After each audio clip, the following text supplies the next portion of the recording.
we make a start. So, excellencies, experts, dear participants, very good afternoon to you from here in Beijing, who can hear me, and very good morning to you, those joining in Europe and especially in Paris. So, this is our plenary session number 3 of the UNESCO International Forum on Artificial Intelligence in Education. So, my name is Shahbaz Khan. I am the director and representative of UNESCO in Beijing. So let me begin by thanking the Chinese government, especially the Ministry of Education and the Chinese National Commission for UNESCO for co-organizing this very timely forum with UNESCO and our education sector, DG of Education, and our dear colleagues you will be hearing today. And hopefully we will have a very, very wonderful session today. This is the second day, as you know, and there are many interesting exchanges which have already taken place yesterday, and we hope to continue this momentum. And I'm very excited about this very special session because artificial intelligence is a cross-cutting area for all endeavors of education, how we empower teachers, how we transform education, and it is part of the digital transformation of education and teachers, especially after transforming education summit. So we have many, many things to think about because this can provide the backbone for the whole education sector, and AI tools in teaching, learning, and how we use them in assessment. So AI's link with education can really empower the whole education system in our member states by building the right kind of digital competencies for teachers. So we have to explore how we bring the right competencies, right development through policy dialogues and knowledge exchanges. So 3 questions which have been put together for this session. The first one, very important, is how the latest developments in human-machine collaborative technologies will affect the teacher who are going to use AI tools. How can policymakers ensure AI tools abide by ethical principles before introducing them to teachers and require teachers to develop competencies to use AI effectively? Also, very important question is what lessons can be drawn from global and national frameworks on AI competencies for teachers? So very important questions, and that's why we are honored to be joined by our very capable panelists today, including honorable ministers of Cote d'Ivoire, from Mongolia, and from Qatar. We will also have leading experts from academia and, very importantly, representatives of teachers community. Without further ado, let's start today's session. And for this, I have the honor to invite a very, very capable professor, Ms. Shi Yuan Chun, the president of Tsinghua University and professor of Tsinghua University, China, very capable professor, leading expert in China, whose research is especially on human-computer interactions and human-computer hybrid intelligence. She's an expert in the related areas. She has won many academic awards, and she's, as I introduced, she's working with Tsinghua University as the president. So let's listen to Professor about the latest developments in human-machine collaborative technologies and how they will affect the teacher who are going to use the AI tools. Over to you, dear Professor Shi Yan Chun. Thank you.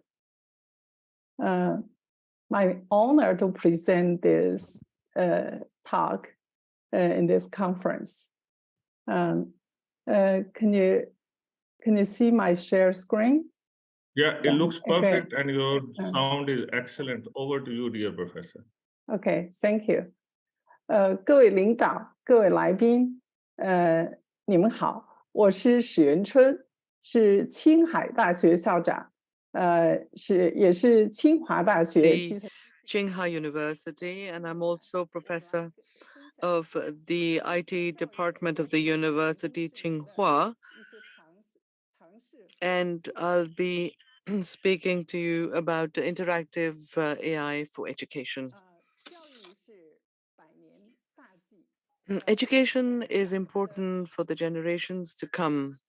And the report of the 20th Congress of the party requires that education be provided for the satisfaction of the people and to build a strong country in the field of education. For the last 60 years, we have made progress, which shows for the last 70 years in compulsory education and higher education, the number of students enrolled and the change in the rate of enrollment. We have the biggest system of education in the world. For the primary school, and the enrollment rate went beyond 99%.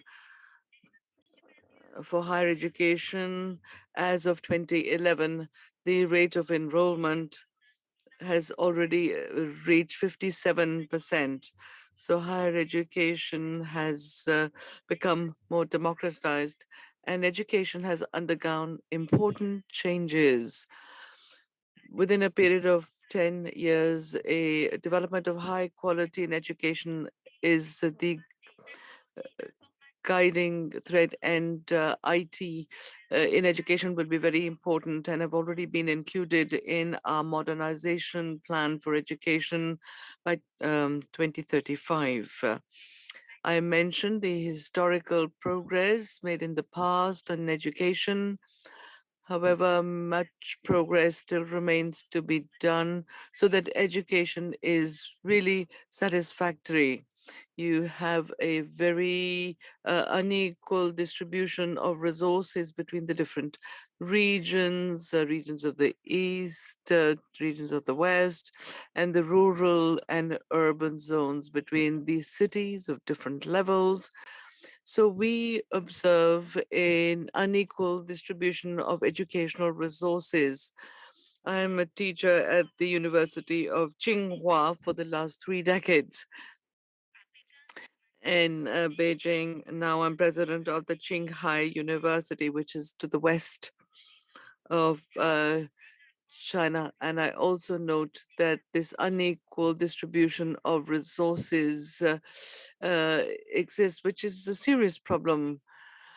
And what is more, teachers are there's a lack of teachers in traditional learning, in collective mode learning, where it was difficult for us to ensure a personalized pedagogy, while the individualized training is our objective. While IT technologies have allowed for these personalized education, and AI has rapidly developed and is already used in education. It is used to assess the performance of the student and also to correct the copies of the assignments of the students.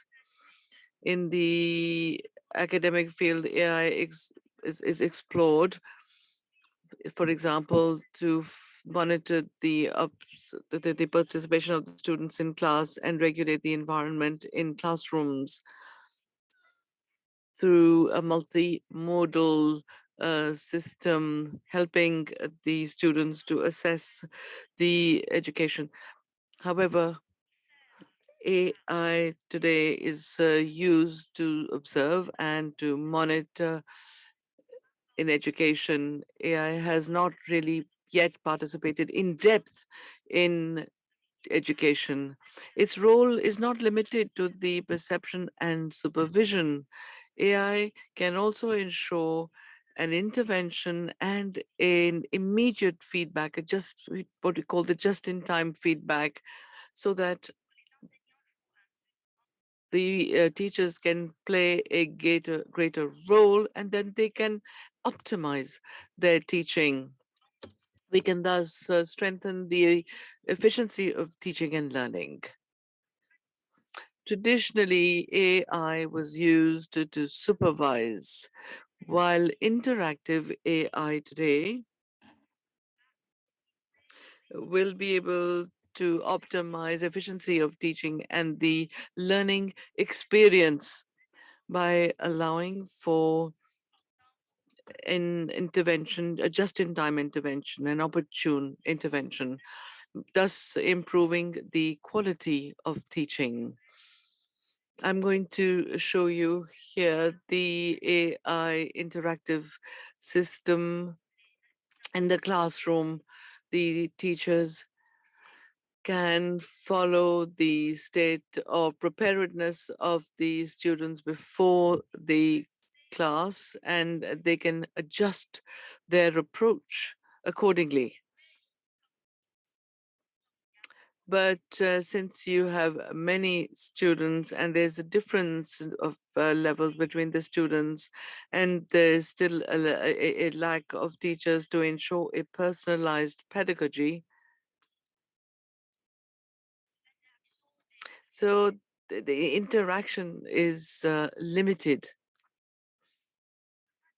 Now, thanks to interactive AI, we wish to resolve the problems, and we can actually follow the atmosphere in the classrooms, the workload of the students, and we can also model and assess in real time the situation in the classroom. The teachers can adjust their strategy immediately and decide to intervene immediately as well. Teachers can thus adjust their teaching approach.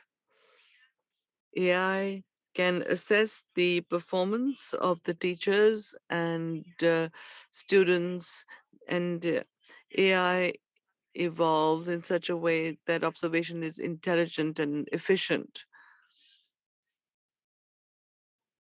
So this forms a mode of interaction which is more intelligent in a virtuous cycle.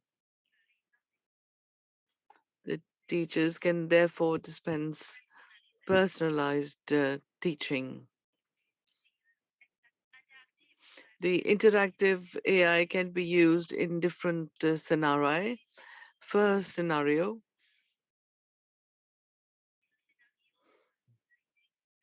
this scenario has already been published in an international conference in the field, in this field. Interactive AI can follow the level of concentration of the students in the classroom, and AI can therefore follow the level of concentration during the class. And since AI detects a lack of attention, we can therefore disseminate, show videos in sync with the knowledge so that the students gets back his concentration in the class. And we can see the reading scenario in the groups of comparison. If we adjust the level of concentration so that the student always remains very concentrated on their class, we can enhance the efficiency of their learning. This shows that through a scientific intervention, we can improve the learning. Now, in a whole classroom, the state of learning of all the students can be taken into account in order to assist the teachers to optimize their approach. Here, interactive AI follows in real time the behavior of the students. For example, the hands raised. Is the student sleeping? Is the student listening with attention? If a certain number of students look lost or don't understand specific points, the teacher can slow down, give examples. And in case of important lack of attention of several students, the teachers will ask questions so that the students can once again focus and concentrate on their class. And this technology is used for online courses. Interactive AI sends a reminder the teachers.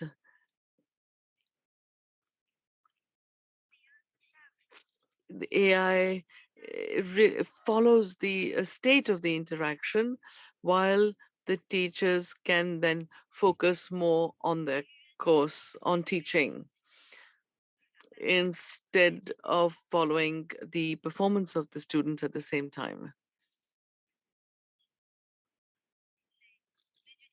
The students can also establish a plan themselves, and we can thus follow the school performance of the students and to see whether the students have already assimilated the requisite knowledge.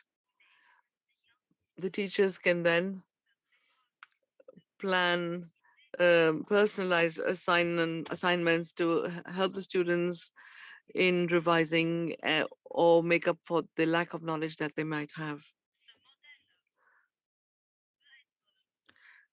This model can be used for many students. This is a reproducible model. Third scenario is a typical one. The interactive AI will need more IT technology. I have here mentioned 4 categories of technology. First of all, a real-time sensing of the cognitive and psychological state of the user in order to follow the psychological state of the students in a more precise manner. The second technology is an interface, intelligent interface, to ensure an efficient exchange of information between a man and machine. We also need to establish a model between the man, machine, and object.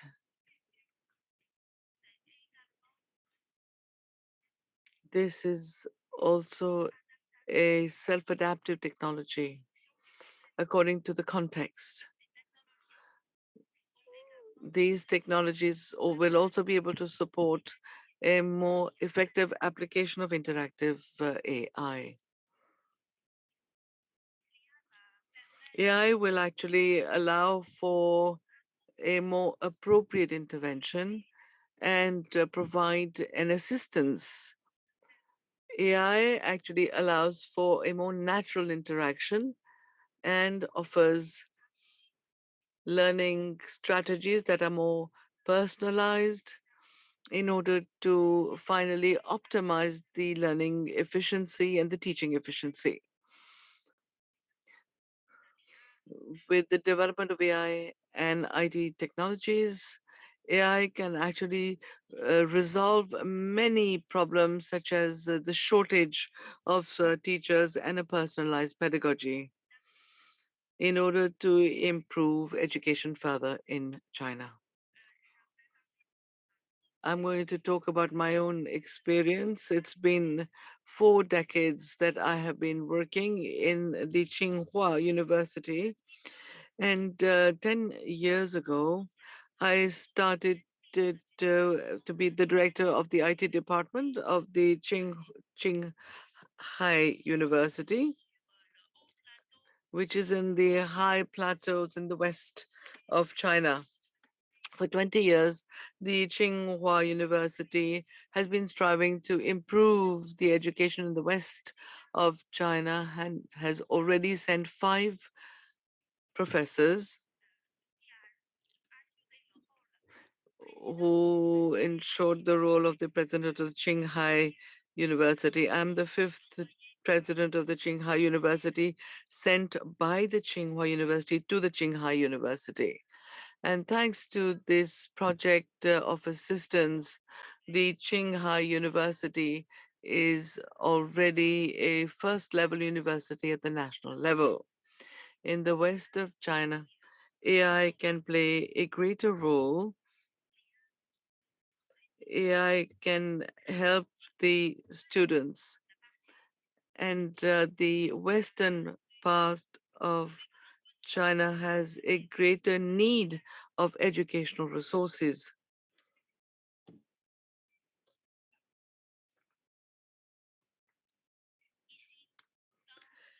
Here in the IT department, we have built a IT center of a very large capacity, and our students have won international prizes and several times the first prize during the international competition.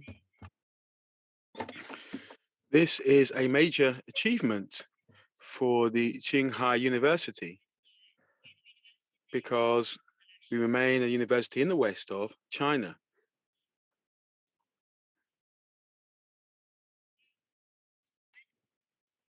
We focus in particular on intelligent education, smart education on our website.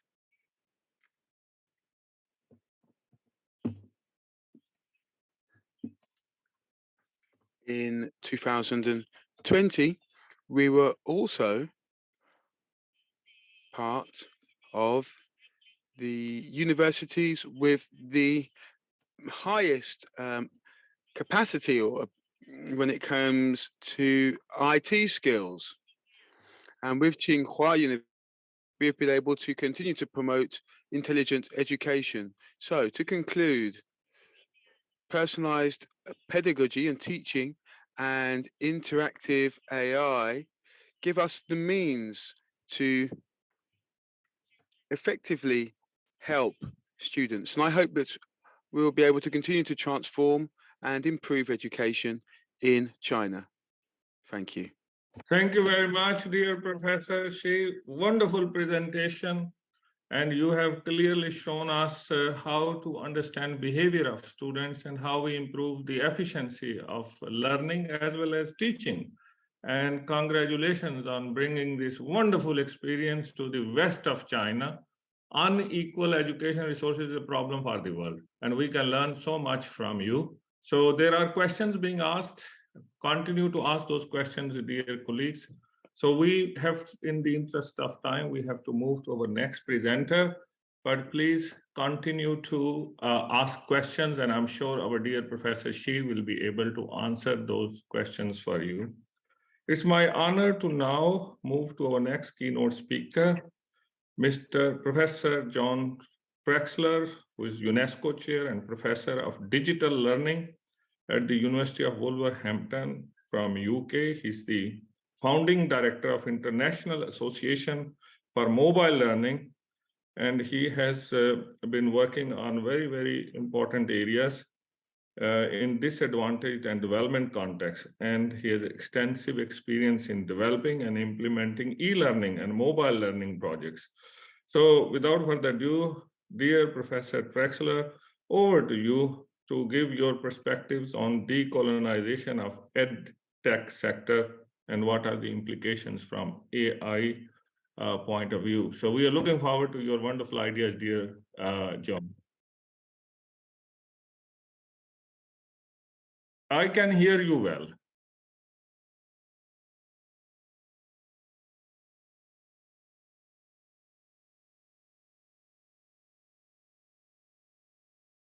To contribute to this groundbreaking event.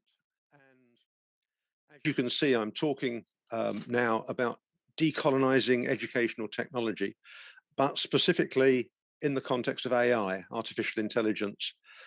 And so obviously the topic is at the intersection of artificial intelligence, educational technology, and the issue of decolonization.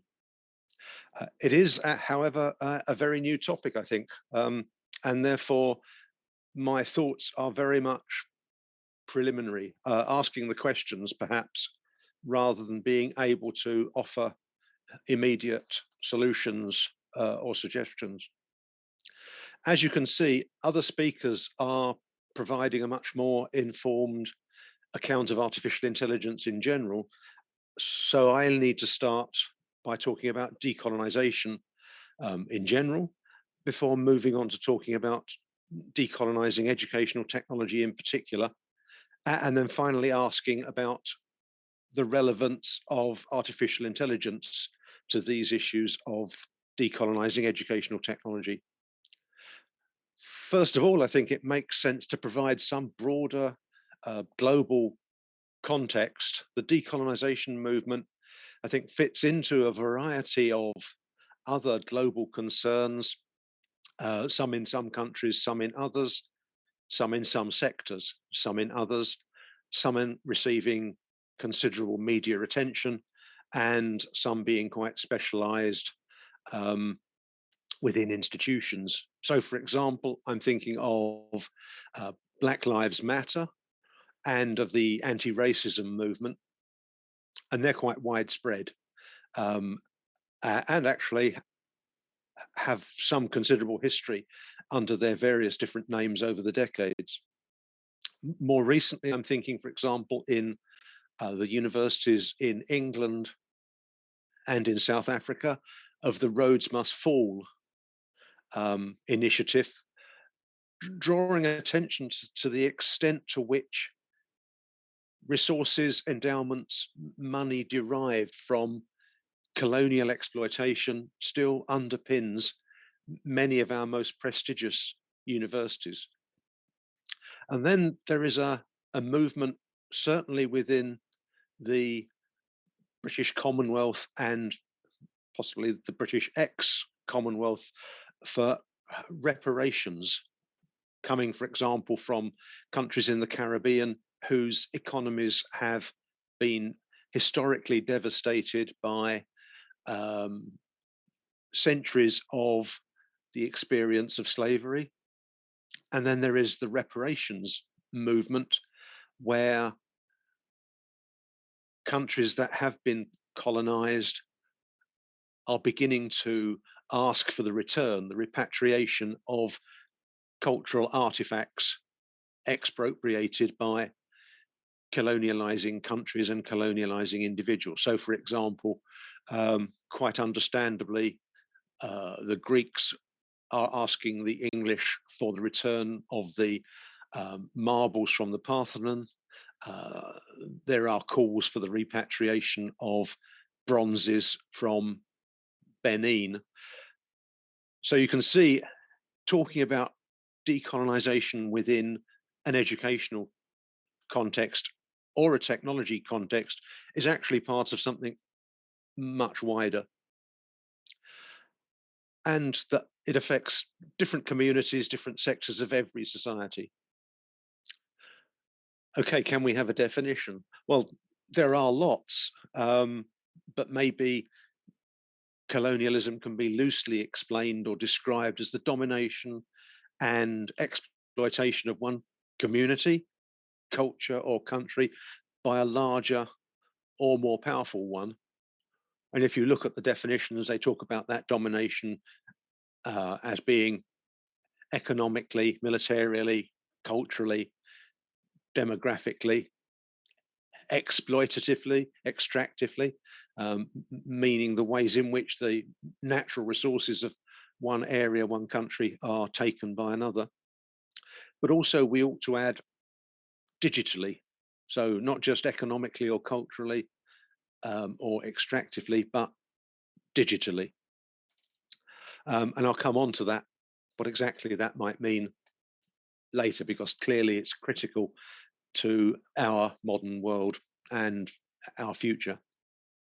So, for example, the Stanford Encyclopedia of Philosophy says, and I quote, "Colonialism is a practice of domination which involves the subjugation of one people by another."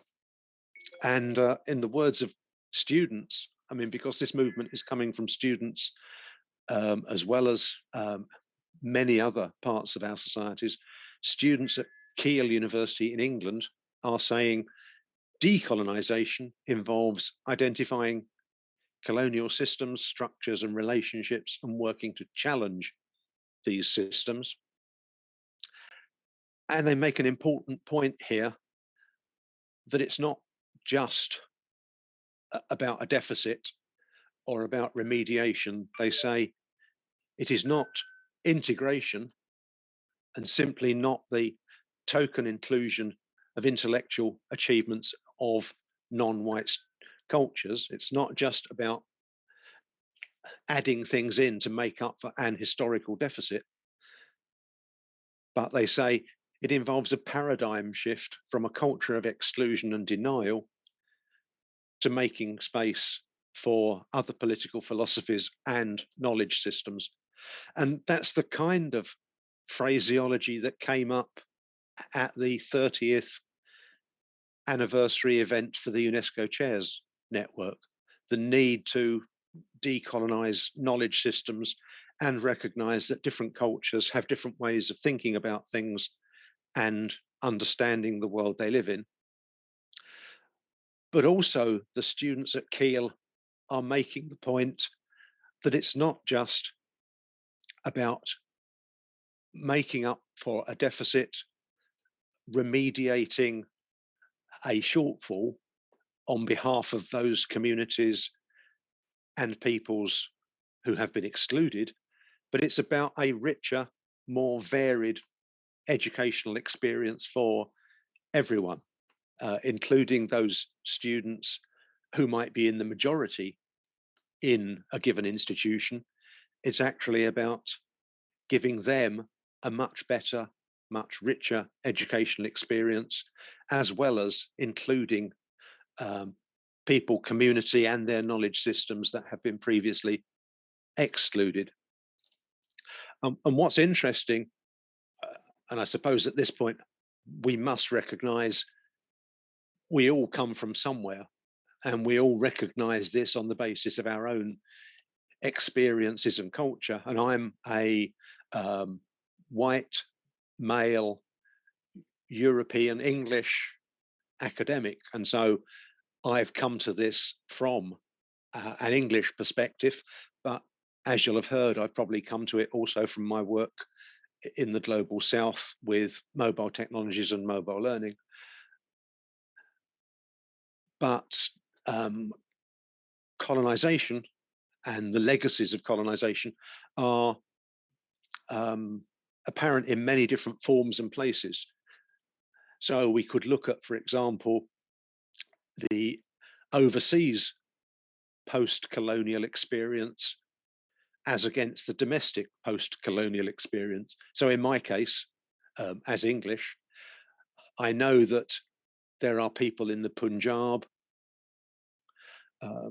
in Punjabi universities, working in a university system and educational system that is a legacy of their colonial past. But there are also Punjabi students in my university, again, working in a different educational system, but one that is still post-colonial.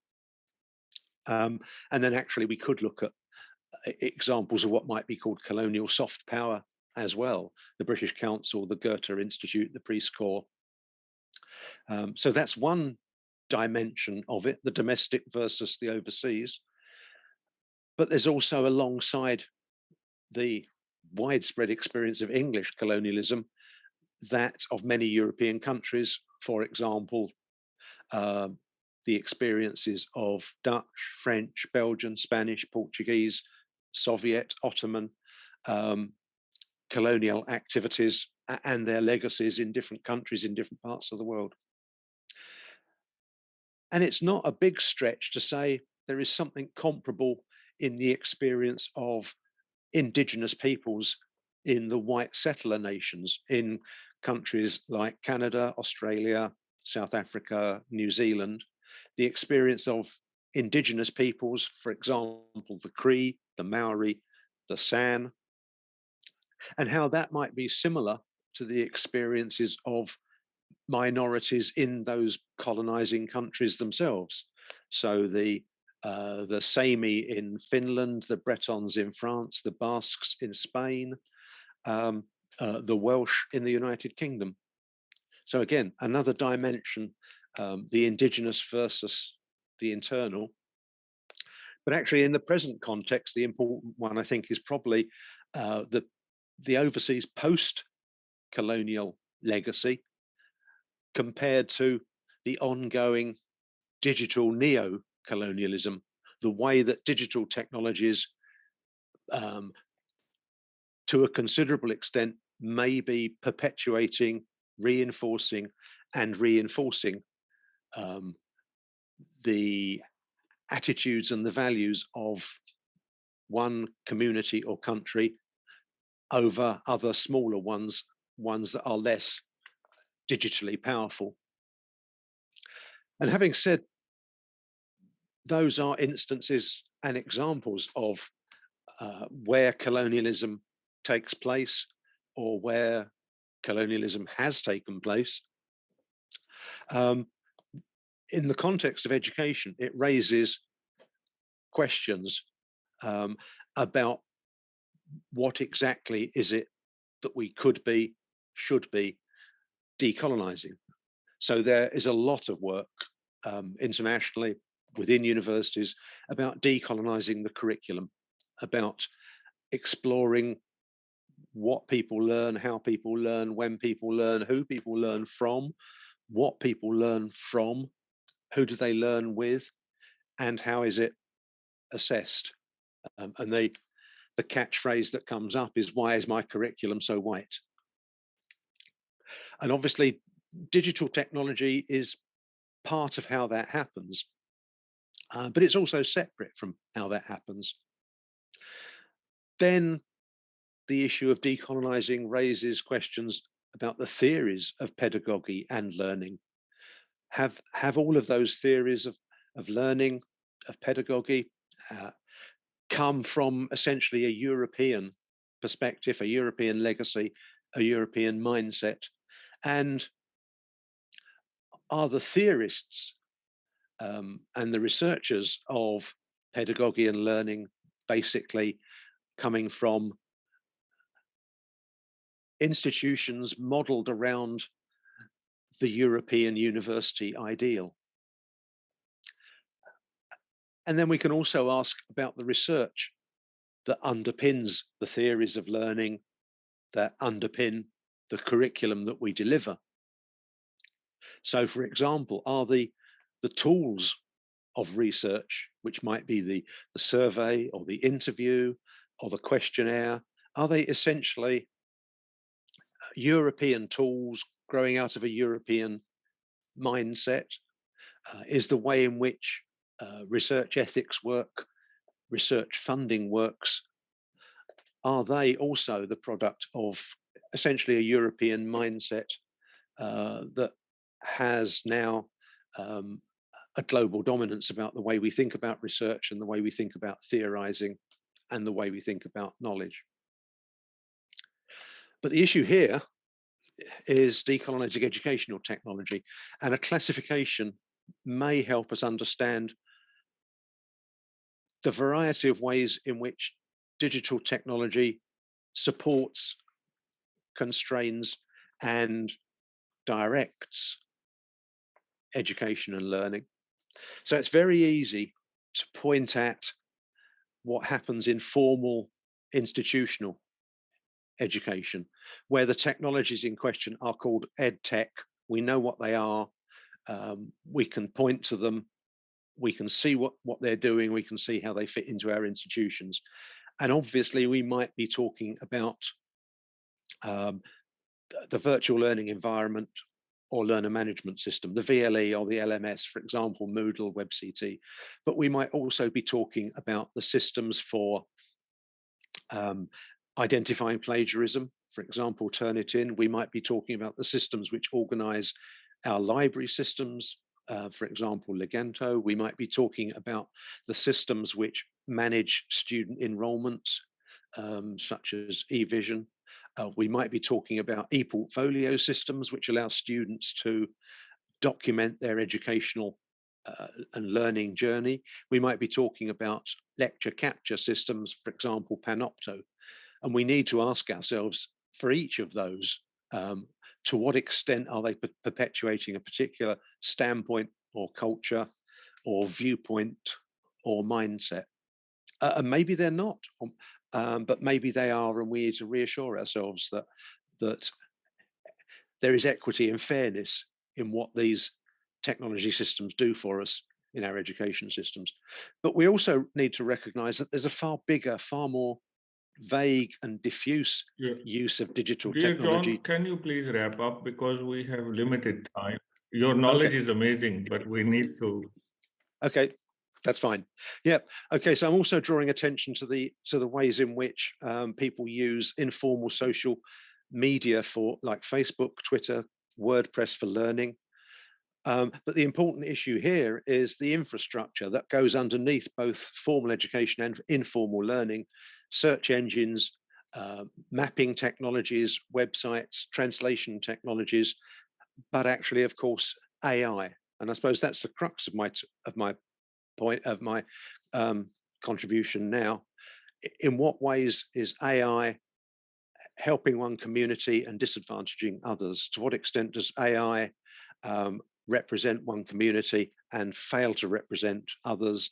To what extent does it perpetuate a particular mindset based around hegemony, power, and authority? And is it disenfranchising other ways of looking at the world, knowledge systems, and perspectives? So I think we need to make our students, at the very, very least, make our students very, very aware that this could be happening every time they use the technology, and to ask questions of the people that develop this stuff, the people that install this stuff, the people that make policy, the teachers, the people that train the teachers. So I'll wrap up now and happy to take any questions. Dear John. Okay, that's very good point to wrap up. Okay. Thanks. Okay, dear John, thank you very much for giving wonderful views on people, community, and knowledge systems, and bringing also the colonial aspects. Dear colleagues, can you hear me? Hello? Yes, we can hear you. Okay, so now it's my honor to invite our dear ministers to give their views and their perspectives from their countries. So first, I would like to invite Her Excellency Miss Mariotto Kone, the Minister of National Education, Cote d'Ivoire. Over to you, Excellency. C'est bon. Merci. Bonjour à tous. Allô, vous m'entendez? Allô? Wow. Yes, we can hear you. Vous m'entendez? Sure, we can. Voilà, ok, merci. Bonjour à tous. Good morning, ladies and gentlemen, ministers of technology, information, Madam ADG, UNESCO for Education, ladies and gentlemen, dear participants, I would like to, on behalf of my country and the education sector, thank the organizers, and especially Mrs. Stefania Giannini, the director of UNESCO, for having associated us to this high-level dialogue on artificial intelligence and education.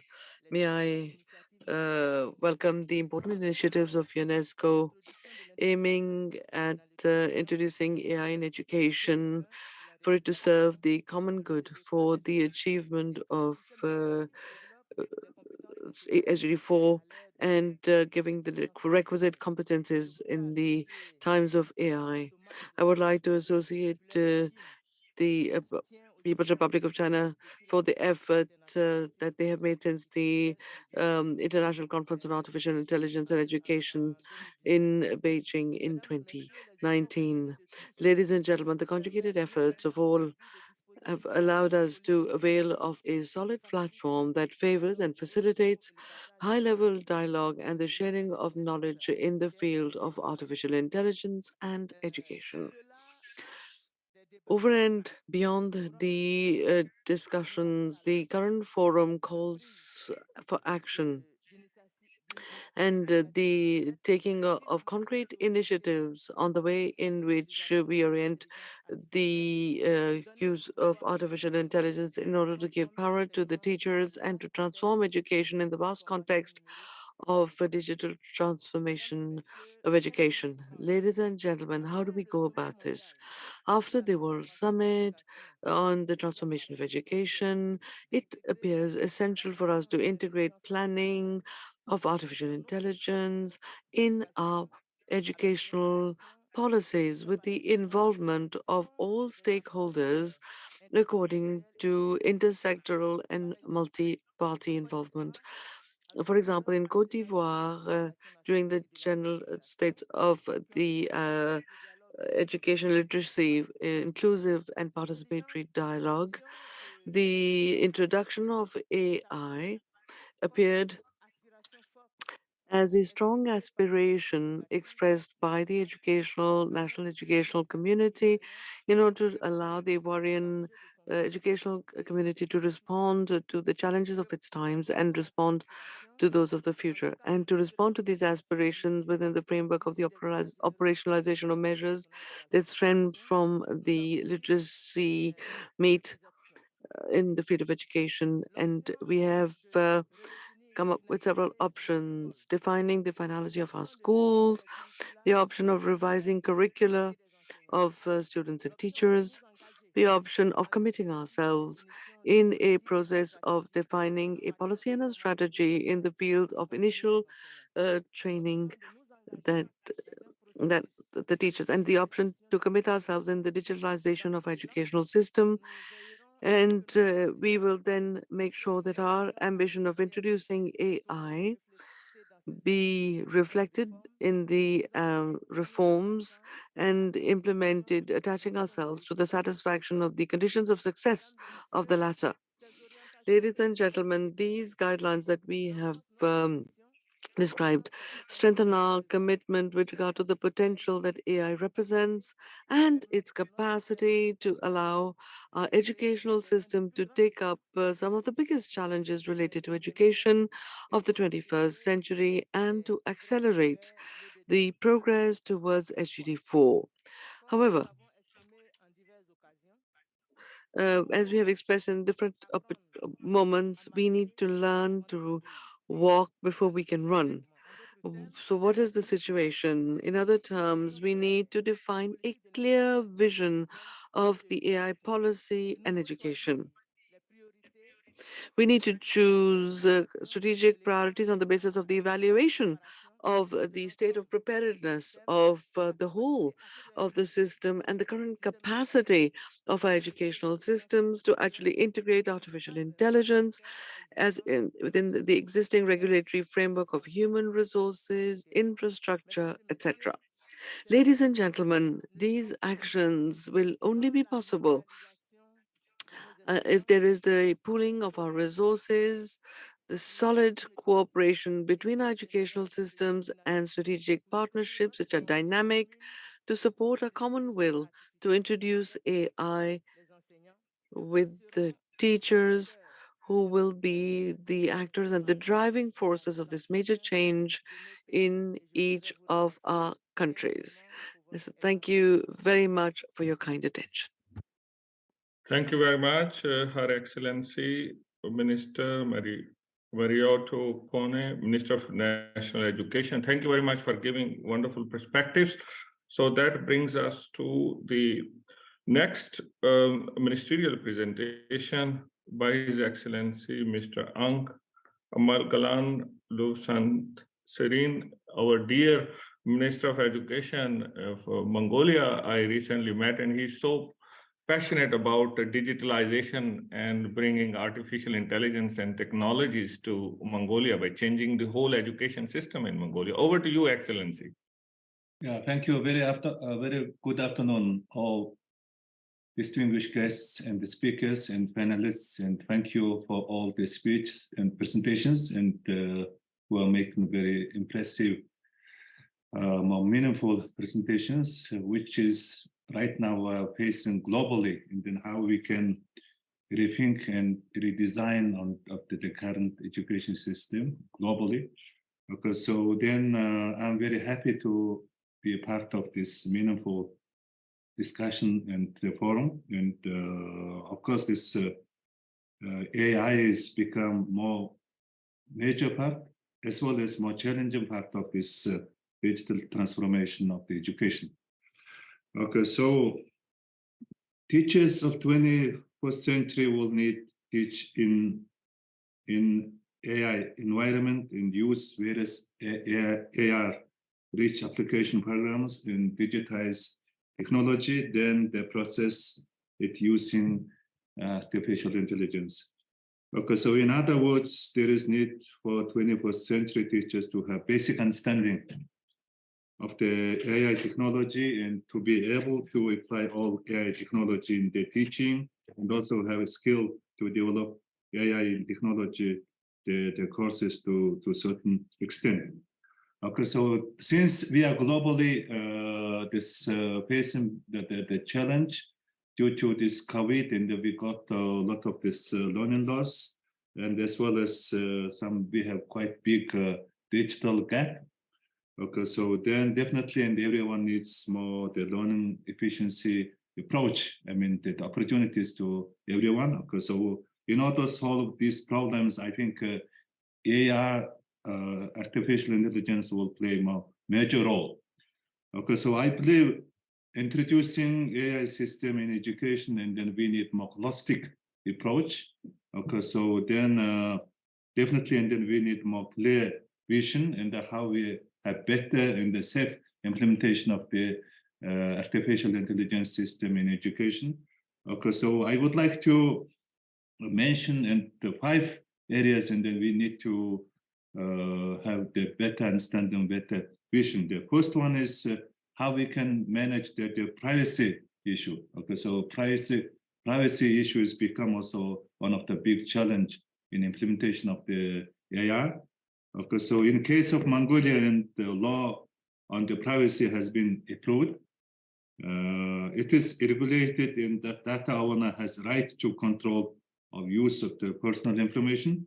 At the implementation level, in many difficulties still need to be fully resolved. This one, first one. The second one is how we have better the surveillance and tracking system, because AR and the machine learning, the algorithms monitor activities of teachers and the students, thereby making the predictions, choices, and actions of users, predicting academic performance, strength, weaknesses, and learning styles of the student, in developing teaching tools and tactics for them.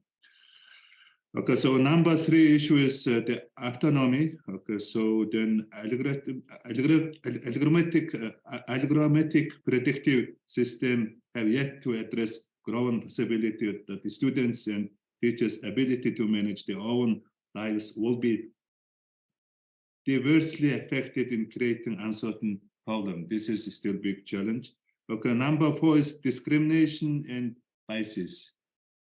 Okay, so when machine learns from the given data set, and it tends to discriminate and be based against other third parties outside of the original data collected context.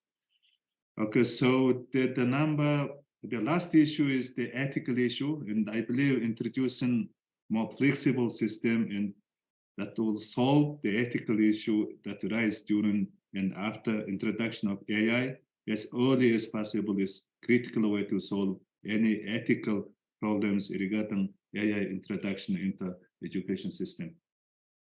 Okay, so finally, in connection of the application and introduction of AI in education activities, in development of teachers' skill in specific problems rising from it is mentioned. Okay, so understanding the ethical issue of AI requires through understanding of specific of technology. Therefore, the all level of teachers, educators having basic knowledge of coding and algorithm and collecting data and having certain level of understanding all AI technologies and applications that work on them is necessary. And this become very new aspect of primary education. In particular, when it comes to technology in education, there is already a trend toward coding skill being part of primary technology education. Teachers and educators of various technologies need to learn the fundamentals of the coding, digitalization, and digital data generation and AI technology applications. Finally, in case of teachers and educators, there is need to learn AI technology, to conduct retraining on various new applications and prepare teachers for unique situations. Okay, so these are the solutions and challenges, and we need to solve more better way in order to get better implementation of AI in education. Thank you very much. Thank you very much, Excellency, for clearly articulating those 5 challenges. So very, very amazing ideas. And you have highlighted the ethics of artificial intelligence and how it will apply to teachers and teacher competence, which is needed. Those are very big challenges. That's where UNESCO is working on the ethics of AI. And Mongolia is also a very important country for us. And also we are working with you on the teachers' competence to be able to apply these new tools with the right kind of environment and the right kind of data and privacy. So we look forward to working with you. Now it's my honor and pleasure to have our 3rd ministerial statement from Her Excellency Butiana Binti Ali Al-Jaber Al-Noami, the Minister for Education and Higher Education of Qatar. Over to you, Excellency. Thank you very much, Your Excellencies, ladies and gentlemen. It is a pleasure to be here with you today to discuss steering AI to empower teachers and transform teaching, and our sincere gratitude to the government of the People's Republic of China and UNESCO for co-organizing this forum. The Beijing Consensus on Artificial Intelligence and Education of 2019 created a shared understanding and offered practical recommendation in response to AI opportunities and challenges in education. The State of Qatar launched the National AI Strategy in 2019 with education as one of its key pillars. Subsequently, the Ministry of Education revised and launched its e-learning strategy last year with 4 main objectives. First, develop a governance model that enables collaboration, innovation, and effective data management to drive progress. Second, develop digital literacy skills that enable student agency in learning, empower teachers, and enhance the teaching and learning experience. It is also expected to raise parents' awareness of the digital skills required to support their children's learning. Third, develop interactive digital content and offer personalized learning experiences and review student progress based on advanced analytical data. Fourth, develop state-of-the-art digital infrastructure and make it accessible to all. Earlier this year, we launched a new learning platform for students, which enhances flexibility and personalization of learning. It also offers a wide range of data to assist schools in improving their performance. Continuous professional development for teachers is at the highest priority to ensure that their pedagogical practices are effective in AI-rich education settings. MADA is an assistive technology center in Qatar, founded in 2010, which aims at promoting digital inclusion to meet the needs of persons with disabilities. It offers a training and capacity building for teachers in the field of AI and supports innovators to develop ICT accessibility solutions using AI. In preparation for the Transforming Education Summit, we conducted a nationwide consultative exercise, and among the top priorities identified are teacher training and digital skills. It has always been a strategic priority, and we continue to strengthen it, fully cognizant of the fact that capacity building in AI technology is vital for sustainable development. We also appreciate that learning is a lifelong journey, especially in the fast-paced world of technology. We remain committed to investing in our human capital as we believe this is the means for achieving a knowledge-based economy. Thank you very much. Thank you, Excellency, for your wonderful ideas. And I really like your view for shared understanding and then building the right kind of platforms and providing the right kind of capacity building. And this is where UNESCO's work through our competence for teachers, as well as working on ethics of AI, working with important member states like you and China, we are now reaching a critical mass. And that's where the work of our secretariat is very important as well. And also, how do we bring AI competencies for teachers, how they can be developed and implemented. So I'm very honored to now move to more technical part again after the ministerial statements. And we have with us Mr. Fengchun Miao, Chief of the Unit for Technology and Artificial Intelligence in Education within the Future of Learning and Innovation team at UNESCO. Dear Fengchun, over to you to provide us with the competency frameworks for teachers. It's the right moment after these wonderful speeches from the ministers.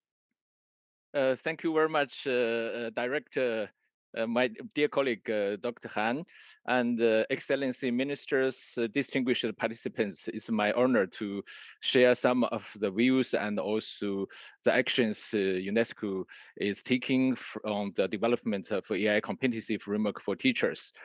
And I would like to share some of the background and also key considerations we would like to put forth to the member states. So as the background, UNESCO has been developing a kind of UNESCO portfolio. It's not a kind of fragmented document, but we put it as a package to support the national digital learning policy of our member states. Based on the four fundamental functions of UNESCO, meaning the development international standard, and the development and the sharing of knowledge through the intellectual guidance and guidelines on digital learning, but also through the international conference like today, we are also convening the policy dialogues, and we also went on to the countries to support countries in developing their national ICT education policy. And we covered all the important topics, including sector-wide ICT education policy and master plan, and open educational resources. And also, we are now working quite intensively on the AI and education. We're also looking at the other emerging technology and their implications for education. So with this, and actually, we have been developing quite a lot of document and activity. For example, many speakers have mentioned the Beijing Consensus on AI and Education. We also have a declaration we call Qingdao Declaration on ICT for SDG 4, and UNESCO also released recommendation on OER in 2019. And we developed 3 policy guidelines, including the guidelines for ICT education policy and a master plan, and also AI and education guidance for policymakers. But at the same time, we also have the guidelines on development of OER policy. We are not only talking about policy from the top-down approach, we are also looking at the bottom-up innovations. We are collecting grassroots cases and conduct the analytical case studies and to document them. We have quite a lot of good examples to share with the member states, and we are continuing the support for countries in terms of developing national digital learning policy. We have a strong cooperation with the director, Dr. Han, Beijing office. And actually last year we supported Mongolia with the Minister of Mongolia being here. We support Mongolia completed the policy review, but also we help the country develop the national ICT education policy and the master plan. And based on this, actually, we would like to move to, as highlighted by the Minister of Qatar, you know, the development of the digital competency for teachers has been one of the top needs from member states.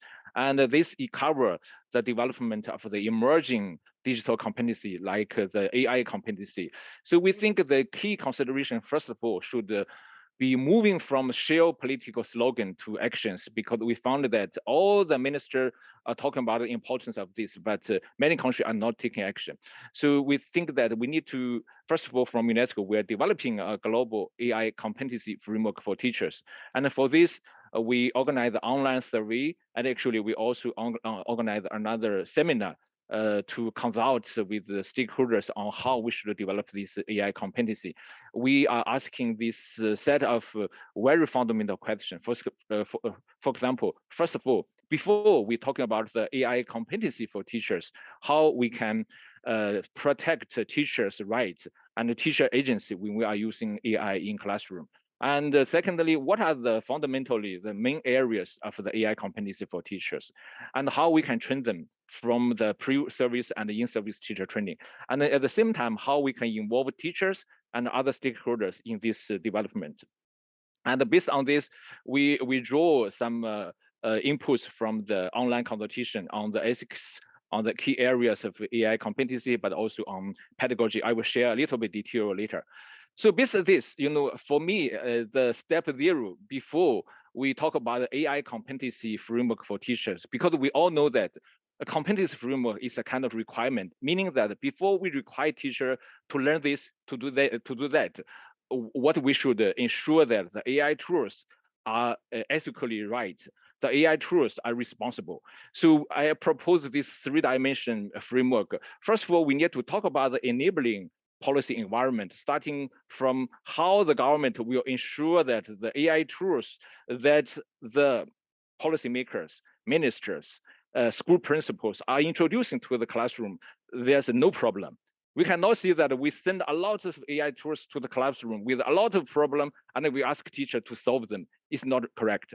We need to ensure the ethics of AI tools are being adopted for education. And then we need to validate any kind of specific AI solutions, AI platforms, AI systems before we introduce them to the classroom. We cannot throw a lot of products based on a commercial consideration and ask a teacher to learn how to apply them and to ask a teacher to solve the problem that they cannot solve. I think we need to validate the proportionality of the specific AI tools, and then we have the right, we have the obligation to require AI competency for teachers. And secondly, we also need to analyze what a teacher means. Teacher have their rights. Teacher should ensure their agency when they are teaching in the classroom. They should have the autonomy when they are teaching. This autonomy, teachers' agency should not be undermined, no matter what kind of technology we are introducing to classroom. And then we talk about teacher responsibility. Before talking about their responsibility, we need to protect their right. And then we think of the policy levers, the laws, regulations, and then a digital or AI competency framework for teachers, and then the training programs. That's the 3-dimension. And then this is the framework we are thinking that all the countries probably should consider if you want to develop the AI competency for teachers, including, first of all, most important thing is the ethics and the social impact of AI. We need to develop teachers' humanistic value on AI. Secondly, all the teachers, like our children, like all the citizens, should have a set of AI literacy skills. It's the AI foundations for teachers. And then all the teachers in the future, in the very near future, or already happened in many countries like China, the teacher are learning, or they should learn how to apply some specific domain-specific meaning. If you are teaching mathematics, what are the tools for mathematics? You need to understand and apply them. Sometimes we will require teachers to co-create some AI tools. And some of the countries are moving forward from here. For example, later on, Korea will share their experience. They are moving to how to use AI and data to assist the teacher's decision, the decision on teaching, on social caring, and on how to facilitate the learning management. Based on this, we need to define what do we mean by the humanistic values on AI that teachers should develop. It's based on the human-machine collaboration. The ethics of AI is about the ethics of human-machine collaboration. We need to analyze the human. Human is not at one level. As the individual human had a human interaction, there's a human living in the country, in the government, under government, and then we need to understand the relationship between human and the environment. And from AI system, it's not one single step of AI. There's production and story of data, access to data, and the control of data, and the data-based decision making. And also we have a lot of AI tools. We have the interface. The material AI have some impact on human. So with this, we should analyze all the AI problems and help teachers to understand them. And so we have some inputs from the consultation. The many people believe that teachers should be equipped with knowledge on how data are collected, stored, and used, as well as on the data ownership. And then we need to have a distinction between human decision and machine decision. And we should not cede the human decision to the machine decision. humans should take the accountability, and we should place learners' well-being at the center. And in terms of the AI competency and AI literacy, we already have a survey. We conducted 2 years ago. We published the report earlier this year. And it's the mapping of the government-induced AI curriculum for K-12. We try to define the data literacy, algorithm literacy, put together. We call them AI literacy, and also some advanced AI competency.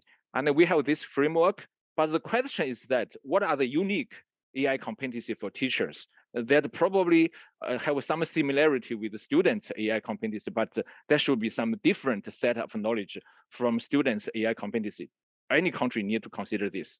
And then we also have quite a lot of inputs from the consultation. The AI, what the participants or public are thinking of AI competency, key concepts, algorithm, and the typical applications, and using and improving learning through learning analytics. The people believe that this should become the AI literacy for teachers, and including the practical skills in designing and using AI tools. And that's some of the ideas. And then pedagogy. I think thanks to Professor Shi's presentation and speech, we really need to move from the simple algorithm to think how we can design algorithms, AI tools. Yeah, I'm concluding. I'm concluding in 1 minute. Thank you. And to think of the pedagogy. So to really to think how we can offer the AI tools that can assist teaching, learning, and social caring. And with this, we also have some inputs from the pedagogy in the AI-rich education settings. And one of the things is that the people believe that teachers should move beyond the learning transmission to the construction with them, project-based learning, critical thinking, and think how we can use AI. So I want to conclude here. I don't want to present this one, but I want to remind that actually the human society is facing a civilizational transformation that could be triggered by the use of AI and the emerging technology. We need to consider where do we mean by humanity, and in the future, how we can redefine the humanity, and especially to redefine learning to be, learning to learn, learning to live together, and learning to do in the digital era. So with this, I thank you for your attention, and we have quite a lot more presentation to be shared with you from other speakers. Thank you, moderator, my colleague, Dr. Han.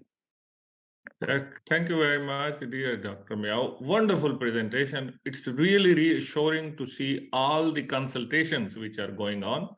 And I'm very pleased to see the shared vision, the data which is coming, the consultations which are involving teachers.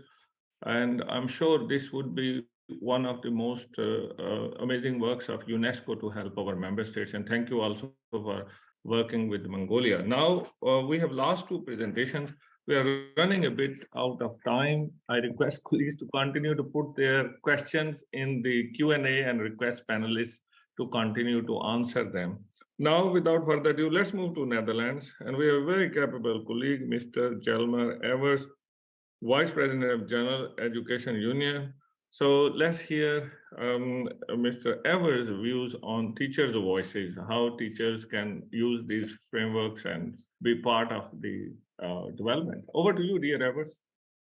Thank you very much, ladies and gentlemen and excellencies.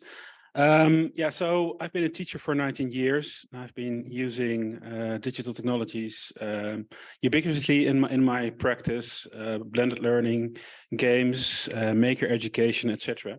So I think I've got a pretty good idea how it works in practice, but also being involved on a policy level, on a national level, and also with international standards. So that's sort of my backgrounds, and I want to address some issues which probably build on the last speaker. I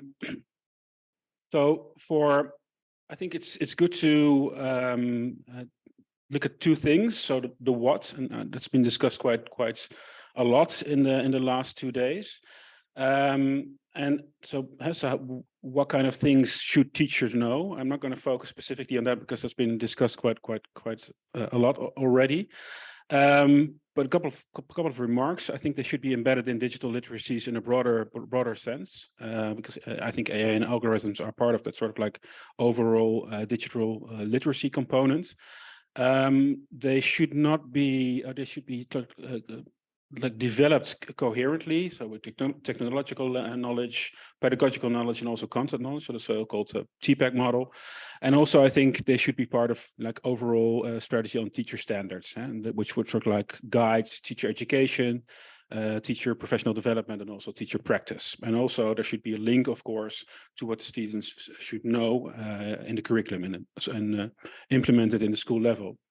And also on the consultation and the teacher voice on this part, also make a distinction between what's going on at the school level. So there are already hopefully structures in place for teacher voice, sort of like teacher councils or education personnel councils, which is decided by legislation or maybe through a collective bargaining agreement. And also on the national level, and there are consultation structures. So we have consultation structures on labor issues, but also in curriculum, qualifications, teacher education, etc., which we are involved in. And I think these kind of things should be part of these structures. We don't have them yet in the Netherlands, by the way.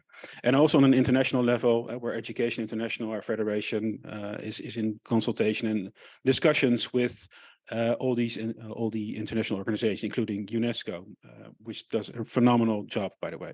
My compliments. So the Dutch discourse on AI luckily has moved away from sort of like this hype on AI, and also asks these really deeper questions. So where are we heading?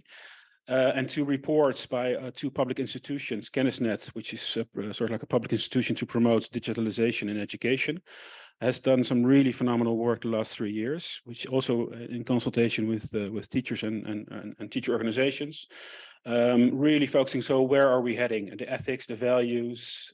So one of them is scratches on the dashboard, which are some really hard questions on when a teacher has a dashboard in front of him or her, what actually does that data mean? So how does that data get into in front of the teacher, the models, etc.? What kind of questions, decisions are being made by the people who make these kind of platforms, and are teachers involved in this? And what does that mean for professional autonomy? So that's the other one is also from our educational council. The Onderwijsraad, which is a formal advisory council from the government, which also really said, well, we really should take a step back and really focus systemically on where education is heading. It is seen as an opportunity, and I see it as an opportunity as well, but we really need to ask these hard questions as well. And I really like this sentence. The challenge is to combine the power of technology with the strengths of teachers. And I think that sort of like is a key issue of what we should be what we're focusing on. And also a warning, and there are several reports on this, on the public values and the public integrity of our public education system. So how does this new technology and all the different actors involved, how does it change our educational system? And of course, this discourse, and I've put up a lot of questions here. I think these kind of questions on what education is for, analog versus digital, because we just came out of a pandemic where everybody was saying, whole society was saying, well, we should go back to face-to-face education. Lots of teachers agreed with that. But how does that relate to, and we had a lot of lessons and learning loss because of the blended learning, online learning, etc. So how does the implementation of AI also affect this? And also the research on, for example, mobile phones, etc., and digital devices on the concentration of students and their learning. So these are the questions I think should be asked, also from a worker's perspective: surveillance, control, privacy, those kind of things. Teacher assessment.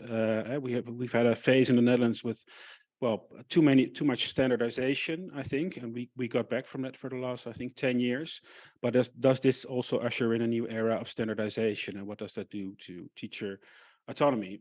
In my experience, it doesn't lead to good education. You really need a well-rounded professional, which with discretionary authority, so to speak, in the classroom to make the right decisions for the students that he or she works with.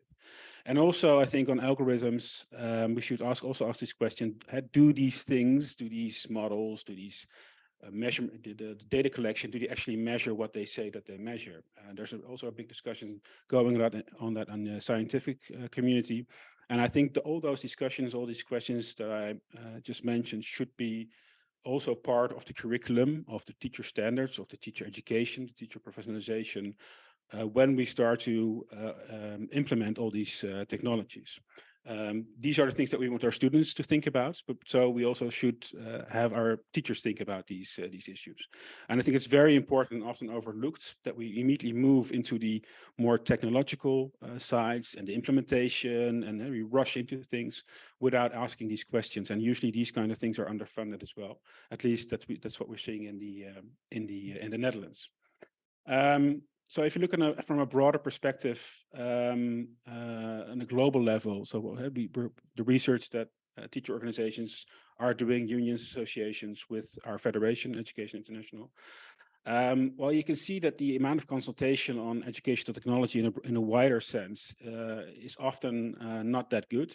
You can see on the left graphic, so a lot of organizations are not consulted at all, or maybe somewhat.